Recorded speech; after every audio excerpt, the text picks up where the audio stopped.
Hay algo en las carreteras de noche que cambia la manera en que uno percibe el mundo. Quizás es el silencio, quizás es la oscuridad a los dos lados del camino. Ese monte cerrado que sabes que está ahí aunque no lo puedas ver. Quizás es la sensación de que, a esa hora, el único testigo de lo que te pasa eres tú mismo. Las historias que llegan a este canal sobre carreteras tienen algo en común. Siempre empieza igual. Alguien va manejando solo, de noche, y nota algo que no debería estar ahí. Un hombre parado al borde del asfalto. Unos faros que aparecen de la nada. Un pueblo que no existe en ningún mapa. Esta noche, tres personas nos cuentan lo que encontraron.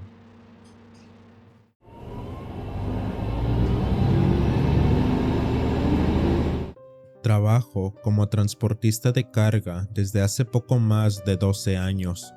He recorrido casi todas las carreteras de este país, de noche, de madrugada, bajo la lluvia, en neblina tan espesa que no te deja ver ni el cofre del tráiler.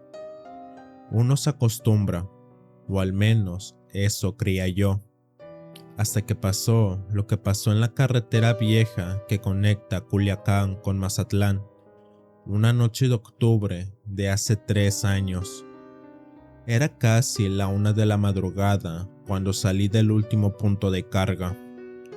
La carretera vieja no es la más rápida, pero esa noche había un accidente en la autopista federal y el desvío me llevó por ese camino que ya casi nadie usa. Dos carriles angostos, sin alumbrado, rodeado de cerros y monte tupido a los dos lados. La había hecho un par de veces años atrás, pero siempre de día. Iba más o menos bien, escuchando la radio, cuando las señales se perdieron y me quedé en silencio absoluto. Solo el motor del tráiler y el asfalto. En esas condiciones, uno empieza a notar cosas que normalmente no nota. El chirrido de algo en la carrocería, el viento golpeando el espejo, y de pronto, a lo lejos, algo que me llamó la atención. Una figura al borde del camino. Pensé que era un animal, pero no. Conforme me fui acercando, los faros fueron iluminando la silueta de un hombre, parado justo en la orilla del asfalto, sin moverse. Vestía ropa oscura, camisa de manga larga y tenía el brazo extendido con el pulgar arriba, pidiendo aventón. Normal hasta ahí. El problema fue cuando lo iluminó de frente. Por un segundo, justo antes de rebasarlo.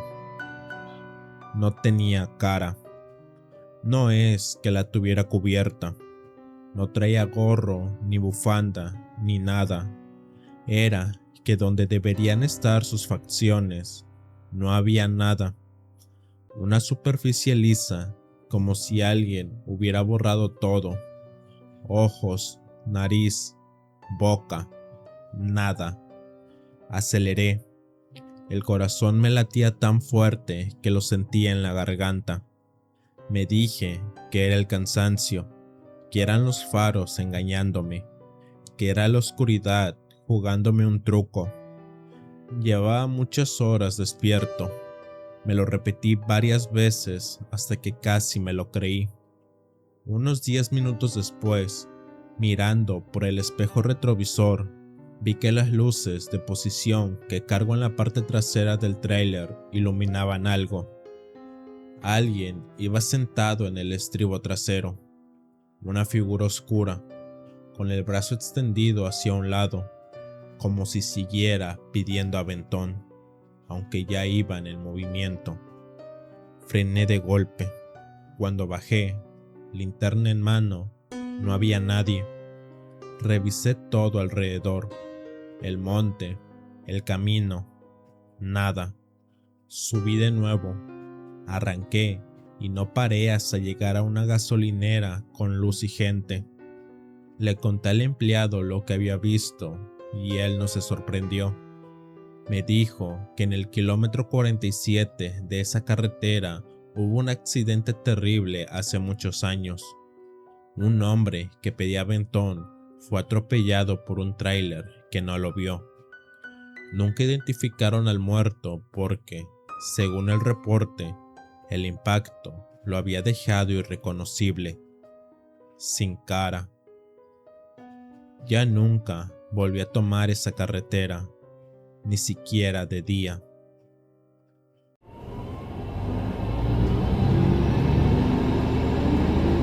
Yo no soy de las que creen en esas cosas. Soy ingeniera, trabajo con datos, con hechos comprobables, pero lo que viví en la carretera México-Tuxpan una noche de marzo del año pasado no tiene ninguna explicación que haya podido encontrar. Y eso me asusta más que cualquier historia de fantasma, porque me asusta no poder entenderlo. Salí de la Ciudad de México pasadas las 10 de la noche. Tenía que llegar a Poza Rica al día siguiente temprano y prefería manejar de noche para evitar el tráfico en los tramos de sierra. Conozco bien la ruta, la he hecho varias veces. Iba sola, el carro en buenas condiciones, teléfono cargado, todo en orden. El tramo que cruza la sierra es el más pesado. Curvas cerradas, bajadas pronunciadas, y en algunos puntos la niebla baja tanto que casi no ves los guardarriels. Esa noche había niebla, no densa, pero sí lo suficiente para que manejara despacio y con mucha atención. Eran cerca de las 2:30 cuando noté, en el espejo retrovisor, un par de faros detrás de mí. No le presté atención al principio, había poco tráfico, pero no era raro encontrar algún carro. Lo que sí me pareció raro fue la velocidad. Iba yo a unos 60 kilómetros por hora en un tramo de curvas, y ese carro se mantenía exactamente a la misma distancia de mí. No se acercaba, no se alejaba. Perfecto, como pegado. Aceleré un poco para ver qué pasaba. El carro aceleró igual. Frené suavemente. El carro frenó igual. Durante casi 20 minutos, ese vehículo fue mi sombra exacta en la carretera. Llegué a un entronque donde había una caseta de cobro. Me detuve, pagué y aproveché para fijarme en el carro de atrás. Esperé. Nadie llegó a la caseta. Me hice a un lado. Esperé 5 minutos. Ningún vehículo cruzó detrás de mí. Le pregunté al cobrador si había visto pasar algún carro antes que yo. Me dijo que llevaba casi 1 hora sin ver un solo vehículo hasta que llegué yo. Esos faros habían estado ahí durante 20 minutos. Los vi reflejados en mi espejo con toda claridad. No era un reflejo extraño ni una ilusión óptica. Eran faros que se movían como lo haría un vehículo real, que reaccionaba a cada cambio de velocidad. Seguí mi camino sin detenerme hasta llegar a Poza Rica. Ya era casi de madrugada cuando llegué al hotel. Mientras descargaba mis cosas del carro, noté algo en el cofre trasero. Había una marca larga sobre el polvo, como si alguien hubiera pasado el dedo de lado a lado trazando una línea recta. Una sola línea, como si alguien hubiera ido sentado ahí, apoyado durante todo el camino. Nunca he podido explicarlo, y créanme que lo he intentado.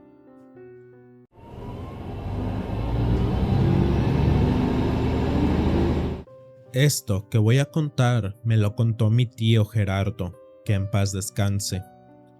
Lo contaba cada vez que la familia se reunía. siempre con la misma expresión de quien narra algo que le cambió la manera de ver el mundo. Yo lo escuché tantas veces que lo recuerdo como si me hubiera pasado a mí. Mi tío era médico rural en los años 80. Le tocaba visitar comunidades alejadas en el estado de Oaxaca, caminos de terracería, ranchos que no aparecían en ningún mapa oficial. Estaba acostumbrado a manejar solo por horas, de noche, sin más compañía que su maletín médico y la radio que nunca agarraba señal. Una noche de noviembre, volviendo de una consulta de emergencia en una comunidad lejana, se le hizo tardísimo. Calculó que tardaría unas 3 horas en llegar a la ciudad, pero el carro empezó a fallar. No se apagó del todo, pero perdió potencia y avanzaba despacio. Tenía poca gasolina y ninguna señal del celular, aunque en esa época tampoco había mucho de eso. Cuando ya consideraba orillarse y esperar al amanecer, vio luces a lo lejos, luces de un pueblo, casas, faroles encendidos, incluso lo que parecía ser una tienda con luz adentro. Se sintió aliviado, tomó el camino de tierra que llevaba hacia allá. Era un pueblo pequeño, de no más de 20 o 30 casas, calles de tierra, fachadas viejas, pero había luz en varias ventanas y eso le dio confianza. Tocó en la que parecía ser una tienda. Un hombre mayor la abrió. Mi tío le explicó su situación. Necesitaba gasolina o al menos un teléfono. El hombre lo hizo pasar sin decir mucho. Adentro había otras 3 personas, un par de hombres sentadas en sillas de madera y una mujer de espaldas junto a una ventana. Lo que le generó incomodidad desde el principio fue el silencio. No era el silencio de la noche, era el silencio de la gente. Nadie hablaba, nadie se movió cuando él entró. Mi tío preguntó por la gasolina. El hombre asintió lentamente y señaló hacia afuera con la cabeza. Mi tío salió siguiéndolo, esperando que lo llevara a donde hubiera un tambo o algo así. Pero el hombre se detuvo en la calle y señaló hacia la carretera de la que venía mi tío, y dijo, con una voz que sonaba rara, apagada, como salida de muy adentro: por allá sigue, hay una gasolinera en 1 hora. Eso fue todo. Mi tío le agradeció, subió al carro y siguió. El carro, curiosamente, parecía andar un poco mejor. En menos de 40 minutos llegó a una gasolinera, cargó y continuó su camino. Lo que lo perturbó fue lo que pasó después. Al día siguiente, buscando en sus mapas de la región, no encontró ningún pueblo en esa zona. Volvió semanas más tarde, de día, intentando localizar el camino de tierra. No había ninguno, solo monte cerrado donde debería haber estado la entrada al lugar. Preguntó a gente de la región si conocían algún pueblo de por ahí. Los más viejos se quedaban callados.